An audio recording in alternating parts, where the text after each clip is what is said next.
En Belén vivía Isaí, un hombre de 8 hijos. Los mayores eran fuertes, valientes y servían en el ejército del rey Saúl. Eran el orgullo de la familia. Pero el menor no era como ellos. Su nombre era David. Mientras sus hermanos luchaban en el ejército del rey, él pasaba los días en el campo, cuidando ovejas. Su trabajo era muy duro y solitario. Pasaba las noches al aire libre, protegiendo el rebaño del frío, de los leones y de los lobos. Soportaba el calor del día y el silencio de la noche. Y aunque cumplía con todo, su padre apenas le prestaba atención. No lo odiaba, pero no esperaba nada grande de él. En su casa, David era el pequeño, el que servía, el que obedecía, el que no hacía ruido. Hasta que un día todo cambió. El profeta Samuel llegó a Belén buscando al hombre que Dios había elegido como nuevo rey de Israel. Isaí, el padre, reunió a todos sus hijos menos a David. Ni siquiera pensó en él. Isaí fue presentando a sus hijos mayores uno a uno, y Samuel los miraba con atención. Pero en su interior, Dios le decía: no te dejes llevar por su apariencia ni por su altura. Yo no miro como mira el hombre. El hombre ve lo que está delante de sus ojos, pero yo miro el corazón. Entonces Samuel preguntó: ¿no queda ningún otro hijo? Isaí respondió: sí, queda el menor, pero está cuidando las ovejas. Samuel dijo: mándalo llamar, no nos sentaremos hasta que él llegue. Cuando David apareció con el rostro joven, la ropa llena de polvo y las manos marcadas por el trabajo, el profeta sintió la voz de Dios en su corazón: levántate y úngelo, este es. Y allí, delante de todos, el hijo que su padre no había considerado fue elegido por Dios. Pero lo más increíble es que aquel joven pastor, al que casi nadie miraba, llegaría a ser el único hombre del que Dios dijo: tiene un corazón conforme al mío. Aún así, David no tenía ni idea de todo lo que estaba por vivir. Quédate hasta el final del vídeo porque descubrirás por qué Dios vio en él un corazón tan puro, tan sincero y tan fiel que se parecía al suyo. Antes de continuar con el vídeo, activa la campanita y suscríbete a este canal de YouTube, donde cada día comparto información súper poderosa para que aprendas a mirar tu historia sin miedo, entender tus heridas y transformar todo lo que te dolió en la fuerza que te impulse hacia lo que realmente deseas. Ahora sí, continuemos. Aquel día, el profeta Samuel había vertido aceite sobre su cabeza, un gesto que en Israel representaba la unción de Dios, la elevación divina sobre una persona. Ese aceite simbolizaba propósito, pero también proceso. Y aunque el profeta ya se había marchado, el aceite seguía brillando en la cabeza de David, pero su mundo no cambió. David no fue llevado al trono, fue devuelto al campo. A veces Dios te unge y te manda de nuevo al silencio, porque los grandes corazones se forman en el oculto. Allí, solo entre ovejas, David encontraba compañía en su arpa. En medio del silencio del desierto, las melodías que tocaba eran sus oraciones. No tenía público, pero tenía presencia.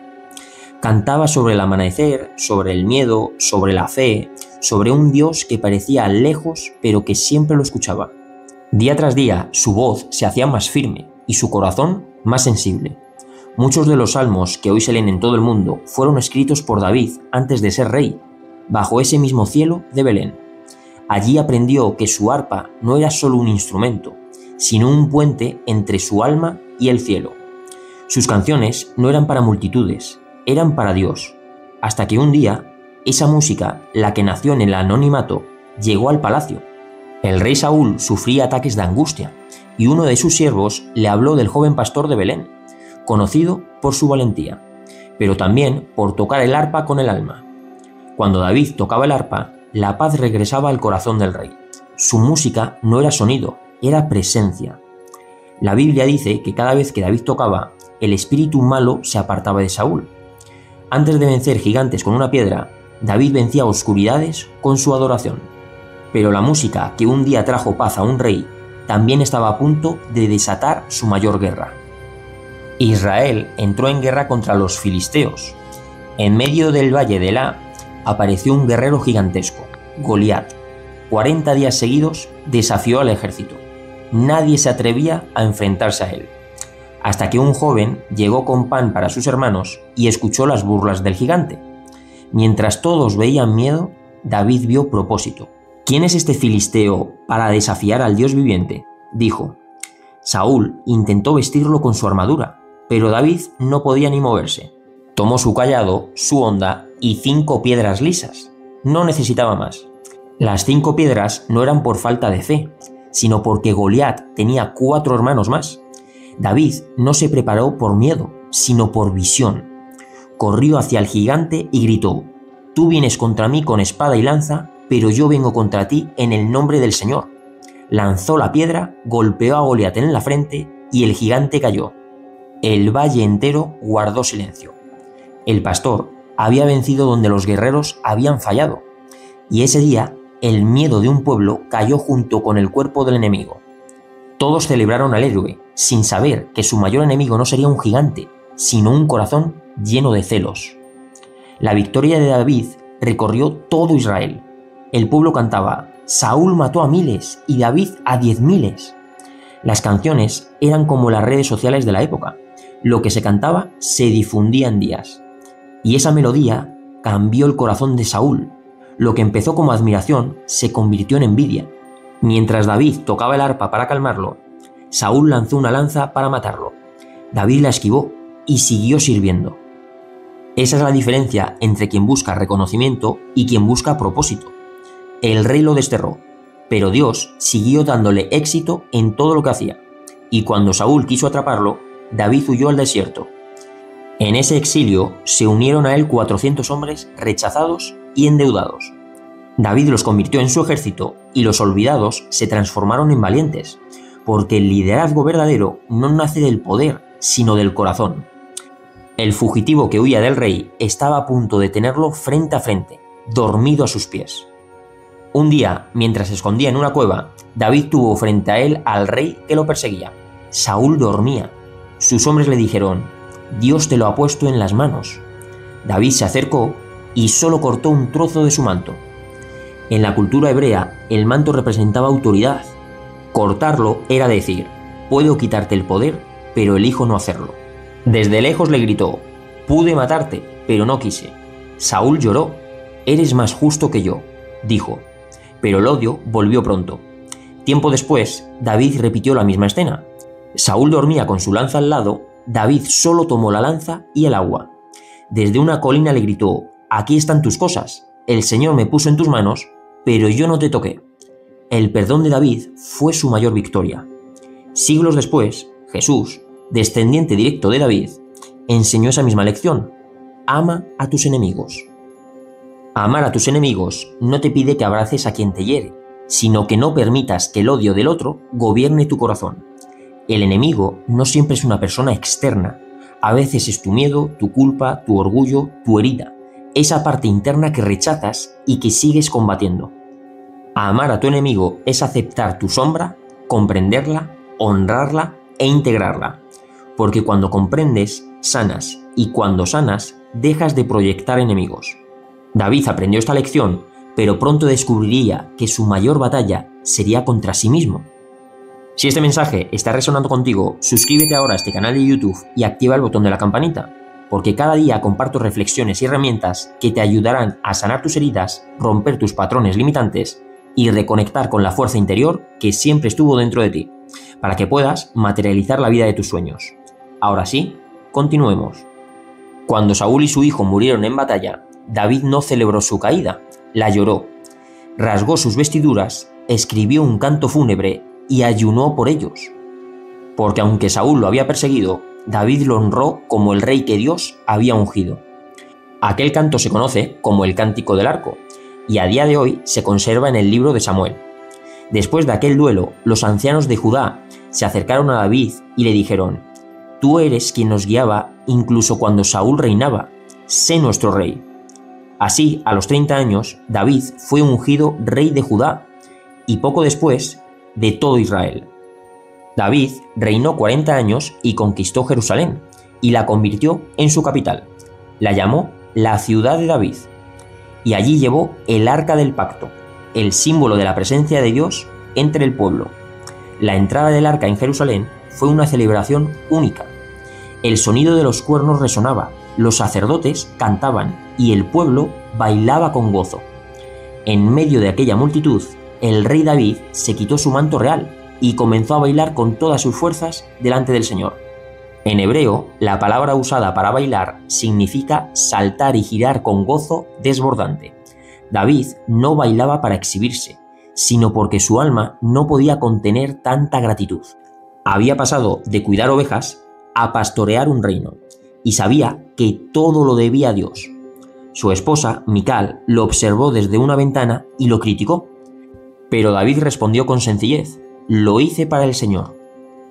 Después de ese día, Mical, su mujer, quedó estéril, un símbolo profundo de que cuando juzgas la adoración del otro, te desconectas de tu propio fruto. Dios vio el corazón sencillo de David y le prometió algo eterno. De tu linaje saldrá un rey que nunca perderá su trono. Siglos después, esa promesa se cumpliría en Jesús de Nazaret. Todo parecía perfecto. El rey que bailaba ante Dios parecía intocable, hasta que un día, una sola mirada desde su terraza cambió todo su destino. Un día, desde el palacio, David vio una mujer bañándose, Betsabé. Era esposa de Urías, uno de sus soldados. Pero el deseo lo cegó. No porque desear fuera malo, sino porque confundió el deseo del alma con el deseo del ego. La hizo venir y ella quedó embarazada. Para ocultarlo, envió a Urías al frente de batalla, y allí murió. Después del luto, David tomó a Betsabé como esposa. Todo parecía tapado, hasta que un día Dios envió al profeta Natán al palacio.